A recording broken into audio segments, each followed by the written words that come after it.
With the onset of the rainy season, continue to be a problem for low-lying areas in the country, to include Metro Manila.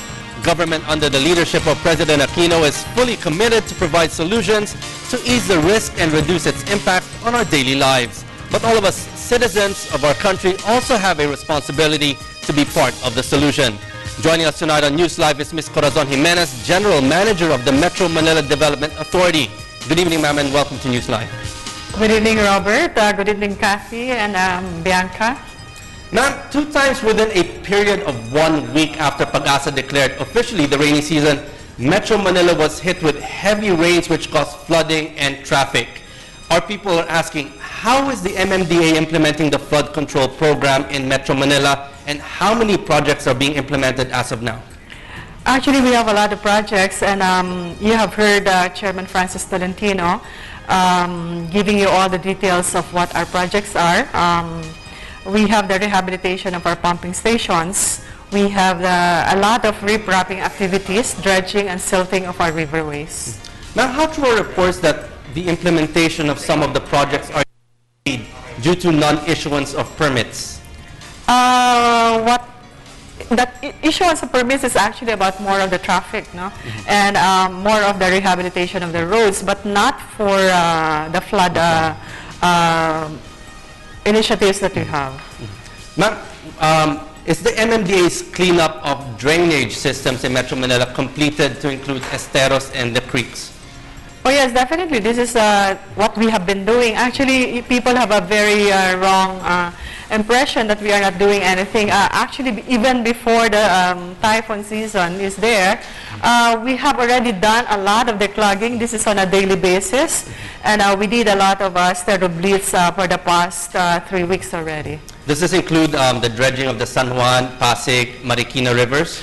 Is this ongoing or is it finished? Yes, the San Juan River, we did this last year, and we're about to be finished before the year is over. And in fact, we have installed 3 pumping stations, and this should be functional already within the year. Ma'am, we see that a major problem here is waste disposal. How much of a problem is this, and which is the major reason for the flooding? Actually, the Republic Act 9003 should have been implemented 12 years ago, no? But some people do not seem to understand what the Act is all about. It's about the segregation of garbage. We are producing or generating 8,000 tons of garbage on a daily basis.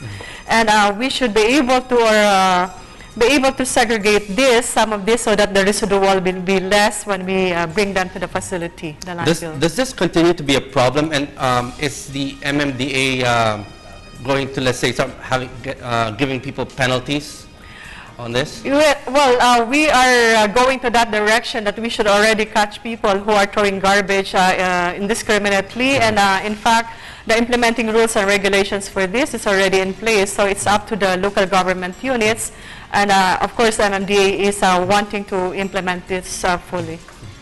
Now, going back to the traffic problems here in Metro Manila, it's been a problem when it's not raining, and it's also a major problem when it's raining. What is being done to and ease the traffic flow within Metro Manila?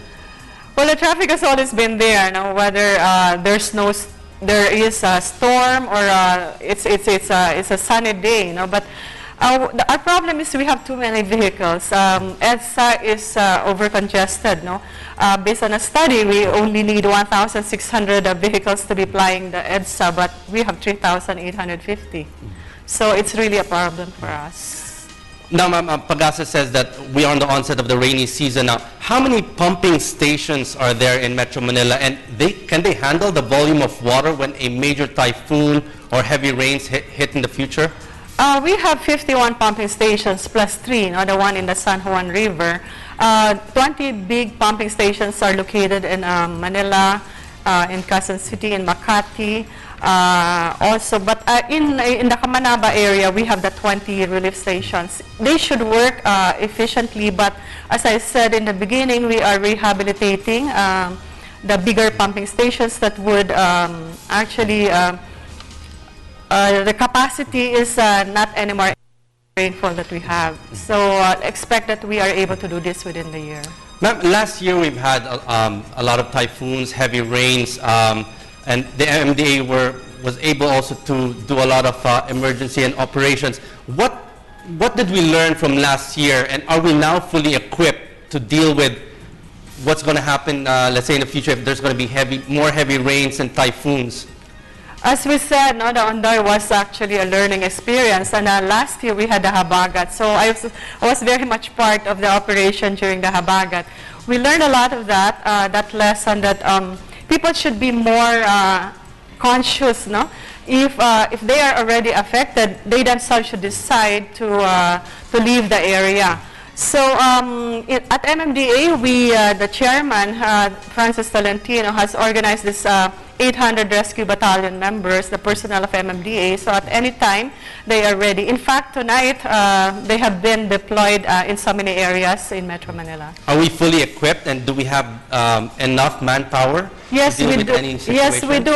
We may say that not equipment yet, but we do have the bancas, and we have all these tools that are on standby.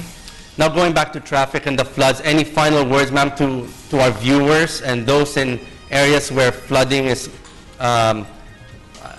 happened even last year, those areas which actually didn't have any occurrence of floods actually had floods. So what is your advice to people to actually forecast better on what to do on any time of emergency? Yeah, I'd like to tell the people, especially the informal settlers, who are in the riverways, please just make sure that when there is already a warning of a typhoon, if they could just make the decision to already leave the place and go to the evacuation centers. And for those who are, who go to work, please make sure that you have the necessary umbrellas, and please plan your trips when you go out of your houses. The students, well, they should be very dependent on the announcement for suspension of classes. The parents should also be able to decide when not to send their children to school if there is a typhoon. Actually, lastly, ma'am, does the MMDA have more active awareness programs? Yes, we do.